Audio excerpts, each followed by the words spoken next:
The Trump administration is closing the southern border to non-essential travel to try to stop the spread. Those trying to cross the border for tourism, shopping, and recreation will be turned around.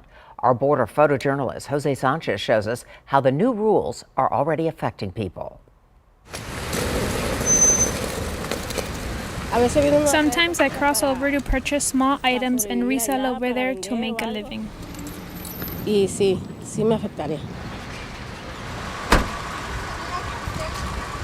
Vivimos prácticamente del turismo. Lo primero. First things first, the measures taken by President Trump are good because he's trying to save our lives and stop the spread of the virus. The new rules start tomorrow. Essential travel will still be allowed, which includes people traveling for medical purposes and for trade.